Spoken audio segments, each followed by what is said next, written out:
Assalamualaikum. Hai sahabat Al-Faro. Kali ini saya mau menceritakan mengenai penyebab cerebral palsy yang dialami oleh Al-Faro. Dia sekarang umurnya 5 tahun setengah. Oke. Al-Faro ini lahir di usia kandungan 30 minggu.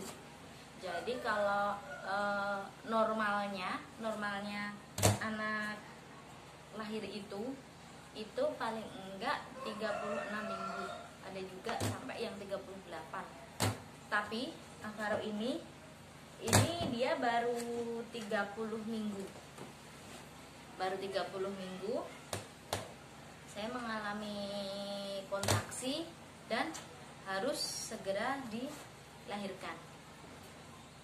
Lahirannya dia juga operasi sesar. Terus sesar itu jam 10 malam.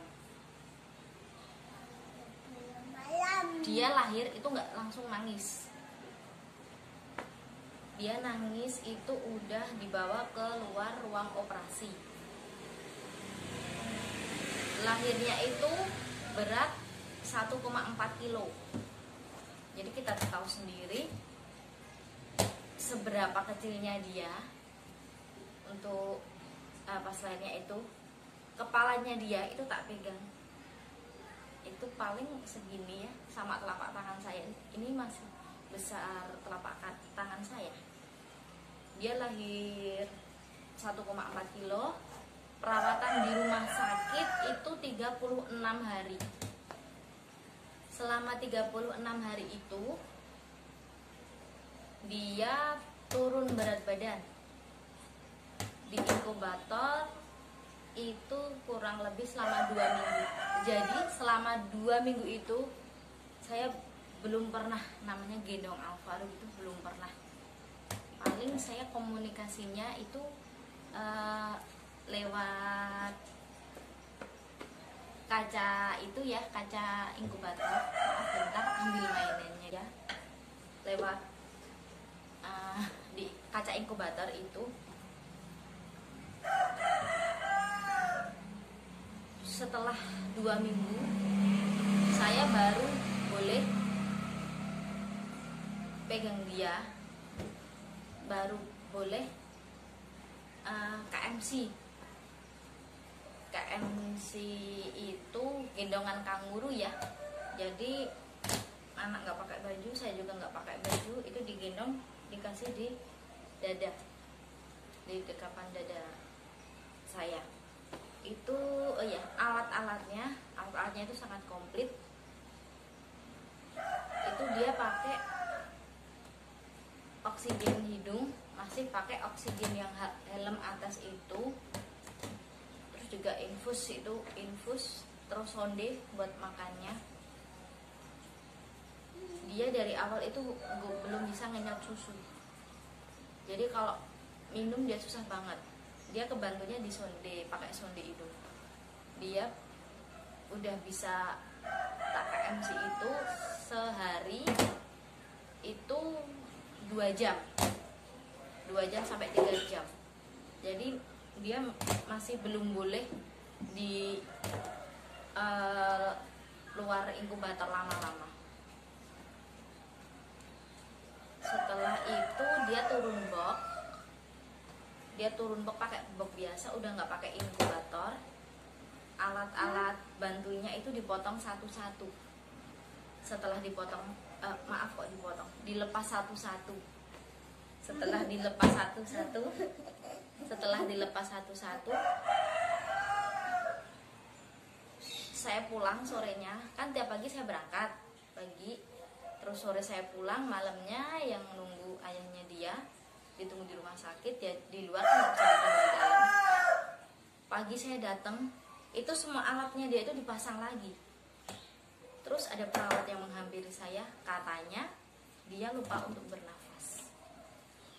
Ini maksudnya jadi dia sempat dia udah biru-biru dan langsung diobservasi penanganan pertama. Semua alat langsung dimasuki. Semua alat itu langsung dipasang lagi. Jadi dari dia udah lepas semua alat, tinggal infusnya aja, tapi semua alat langsung dipasang lagi. Alhamdulillah dia masih dikasih umur panjang ya, udah bisa sampai sekarang ini.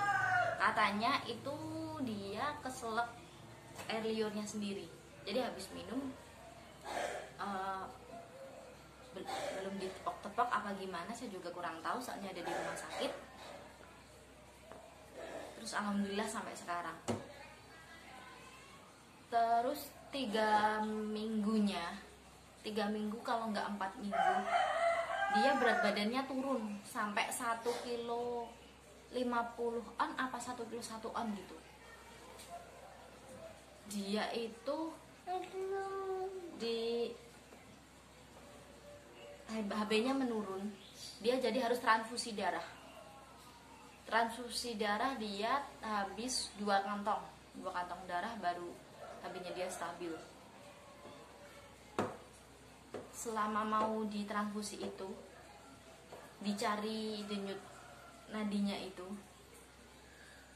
anak besarnya cuma segitu, cuma sekilo istilahnya. Disuntik itu habis dari jam 6 sampai ke sekitaran jam 9. Saking susahnya nyari nadinya itu ya, udah disuntik, udah dapat jam 7-an itu udah dapat, tapi sampai bawah diulangi lagi, katanya darahnya itu membeku, jadi dia harus disuntik ulang lagi, dicari buat transfusi darah. Alhamdulillah transfusi darah udah selesai.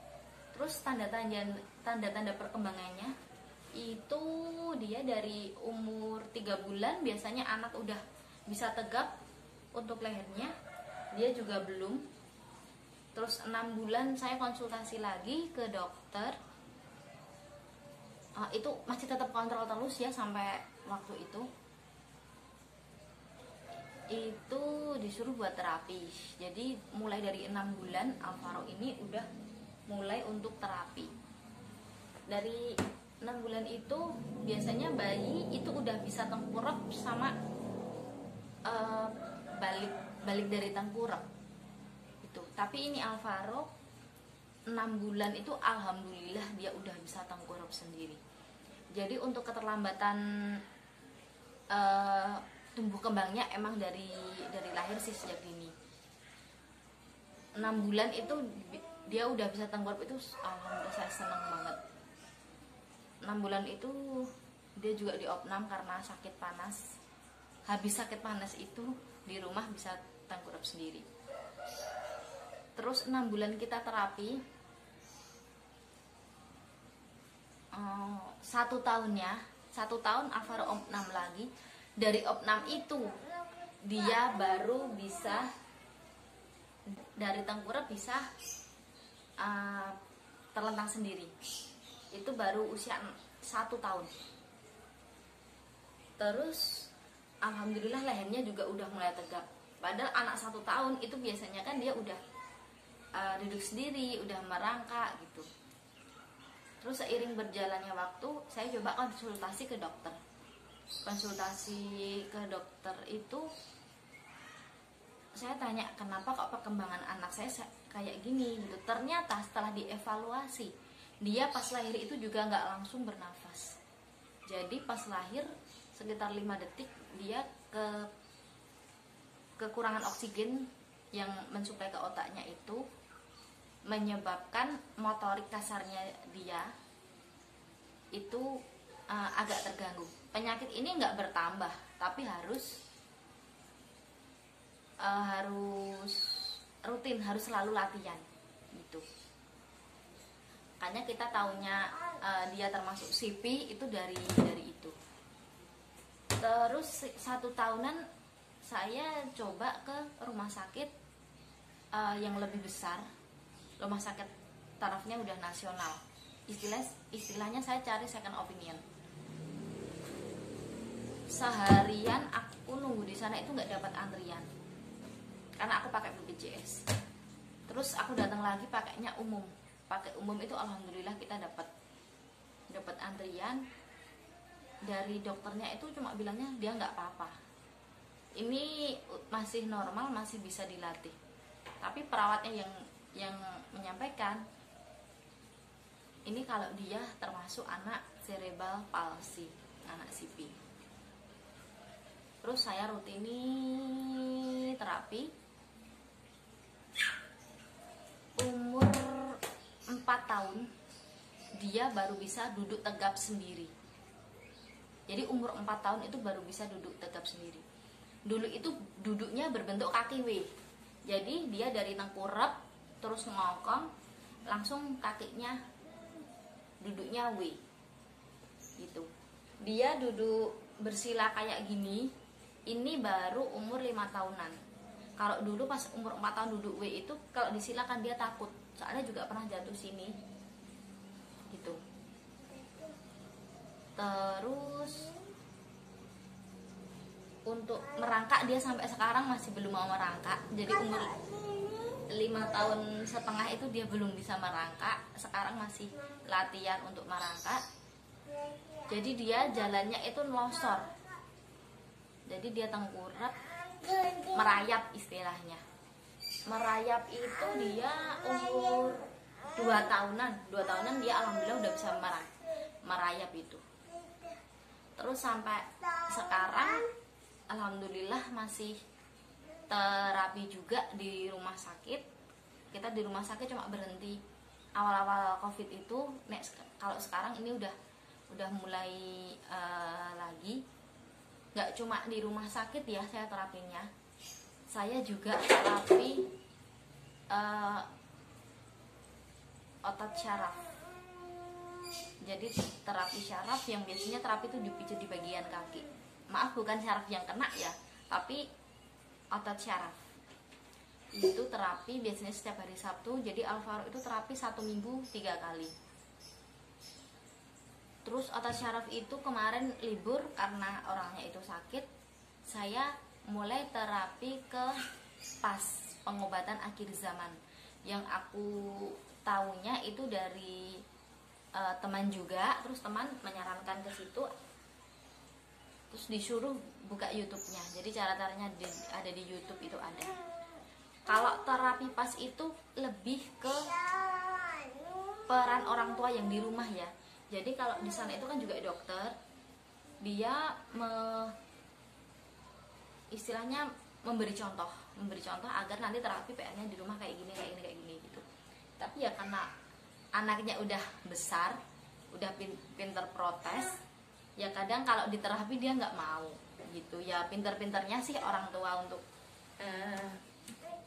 pinter-pinternya orang tua untuk merayu ya. Terus setelah terapi PAS ada juga yang bilang ikut terapi akupuntur. Nenek dia itu ada yang sakit sampai nggak bisa duduk sendiri, nggak bisa jalan, terus di terapi akupuntur itu bisa. Alvaro juga terapi ke sana juga. Tapi kalau untuk saat ini ya aku sendiri sih